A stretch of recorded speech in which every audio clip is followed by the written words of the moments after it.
Welcome back, YouTube, to my 7th NFL mock draft. 4 days after I made my last one, but I was ready to make it. And also, J.J. Watt signed a 2-year, $31 million contract with the Arizona Cardinals, which absolutely no one expected. I didn't expect.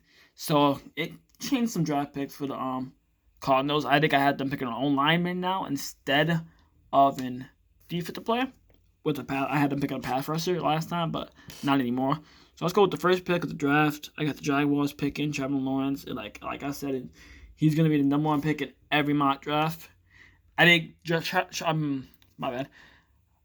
Urban Meyer didn't come out just to not win. So I think he's gonna get the best quarterback. Which some people think the best quarterback is Zach Wilson, but one of those people are not Urban Meyer. I think Urban Meyer thinks it's Trevor Lawrence. So I think Urban Meyer is gonna take Trevor Lawrence. But I think the Jets will take Zach Wilson, which I really like Zach Wilson. I think he could be better than Trevor Lawrence. I don't think he will, especially going to the Jets. But Jets aren't terrible. They have some key pieces that they can help, and they got a better coach in Salah. So hopefully the defense is better, maybe. But yeah, we'll see how they look next year with Zach Wilson, if they get Zach Wilson. With the third pick in the draft, the Dolphins pick Jamal Chase, clearly the best receiver in the draft. When you watch him play in college, he just looks like an NFL wide receiver. So I did have them picking Devante Smith a couple drafts ago, but he came out kind of dissed too a little bit. So I don't think you bring in those chemistry issues. But I think Jamal Chase is obviously the best receiver coming out this draft. So I did get the best one anyways. That'd be a smart pick for the Dolphins. With the fourth pick of the draft, I think the Falcons pick Michael Parsons, linebacker out of Penn State University. Now, I don't think they get Justin Fields or nobody because I don't think it's Matt Ryan's fault that they're losing. I think it's the atrocious defense and Dan Quinn blowing leads. The defense is horrible, so they need a superstar defender, and pairing him up with Deion Jones would be tremendous. With A.J. Terrell's sophomore season, and hopefully Calvin Neal can play from his both Achilles injuries. We'll see how they look with Michael Parsons.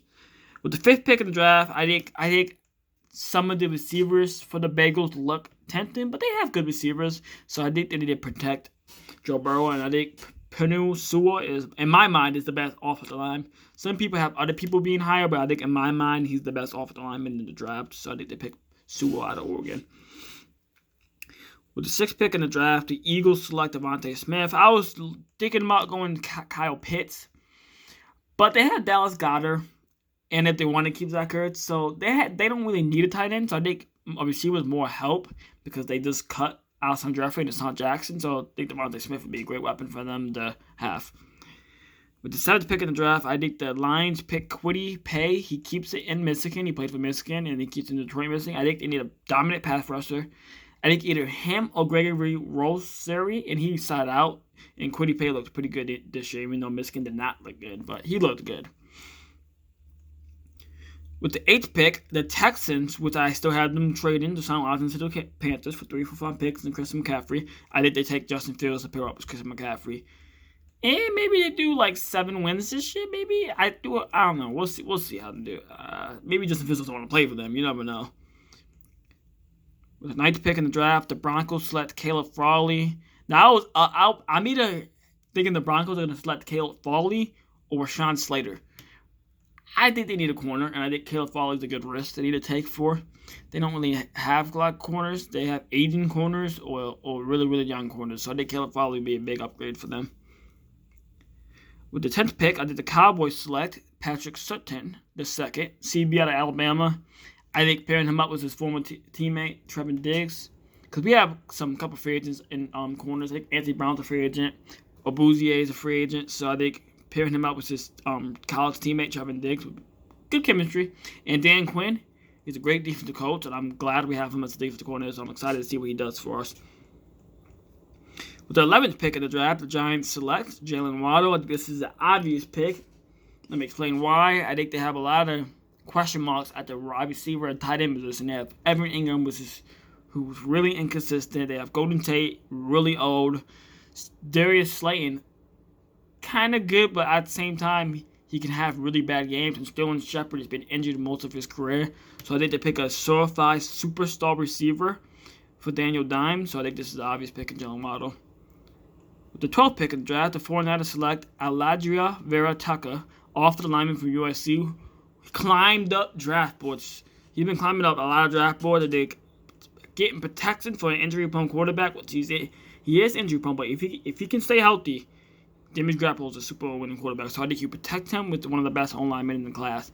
This is the really deep O-lineman class. It's actually really, really deep. So we'll see where they go when the draft starts. With the 13th pick, the Chargers select an offensive lineman to protect their franchise quarterback in Justin Herbert. Rashawn Slater, one of the best Big Ten linemen in the year. Northwestern, I'm pretty sure he played for. Excuse me if I'm wrong, but I'm pretty sure he played for Northwestern. Vikings select Trey Lance. Maybe Kirk Cousins replacement. I don't think Mike Zimmer's too high on Kirk Cousins. I think he's a good quarterback. I don't know if he's a good quarterback because he started the season out horrendously bad. So if he does the same thing, I can see them switching to Trey Lance, and maybe Trey Lance will be their franchise quarterback. We'll see how that goes if that happens. The 15th pick, I think in my mind, it could be the best weapon in the draft. I think the Patriots select Kyle Pitts. I'm not sure if they're going to keep Cam Newton. I think if they do, Kyle Pitts would be a great weapon for Cam Newton, and that would help him out a lot. And I think the Patriots in the later rounds are going to pick Kadarius Toney from Florida, receiver slot. I think that would be another great weapon.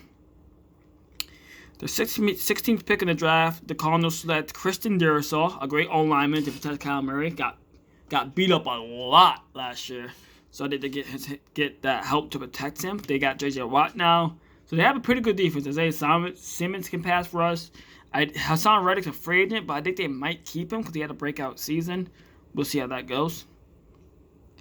The 17th pick in the draft, the Raiders selected edge rusher Gregory Rosseri out of Miami, which he sat out after having a 15.5 sack season. So I think he slides a little bit, but doesn't slide out of the first round. I think Raiders need pass rush help bad. With the 18th pick, the Dolphins pick Travis, the running back out of Clemson. I think the reason why I have them picking him over Najee Harry, I think he's more complete back. He's a better catcher. I think he can block. It says he's 5'10", but he plays like he's 6'2", so he's going to be a great back for the Dolphins for the next 12, 13 years. 19th pick in the draft, the Washington football team, when the Ritz gets richer, I think the defense gets richer and better with Savon Collins. I think this is going to be a top 3 defense next year. I think Taylor Heinicke's going to look good. So I like to see how they do. And their defense is going to be tremendous for years to come, especially to get Savon Collins. With the 20th pick, the Bears select Wyatt Davis. I think the Bears don't pick offense. I think they pick offensive line because I think they end up trying to go all in on Russell Wilson. I don't think they're going to get him, but I think they try to go all in. And so I think they get all linemen. Maybe they go all in after the draft. We'll see. With the 21st pick, the Colts select Rashad Bateman, a big 6'2" weapon for Carson Wentz to throw it up to. Hopefully he doesn't throw up picks, but we'll see how that goes. With the 22nd pick, the Titans select Nick Bowen. I'm pretty sure I had Nick Bowen going to the Titans for the last couple of drafts. I think that will boost their defense. They've had defensive struggles for like the past 2 seasons, so I think that will help them a lot. With the 23rd pick, the Jets select J.C. Horn.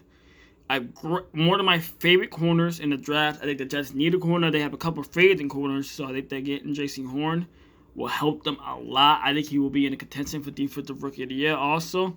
So that's a great pick for the Jets, I think. The 24th pick in the draft, the Steelers select Trey Smith. I think they have off-the-line questions. So I think you pick one of the best linemen in Trey Smith from Tennessee. That'd be a smart pick for Steelers. The 25th pick, the Jags select the all-lineman from Texas, Samuel Cosmi. Like, again, you have to protect your franchise quarterback. Three assets of the game you have to have. Quarterback, offensive line, and defensive line. That's why you see most of that in this first round. And you see weapons, obviously. 26th pick, the Browns select a great linebacker out of Notre Dame. If you want to try to attempt to say that name, you can, but I'm not going to attempt to say it. I think he's one of my favorite players also.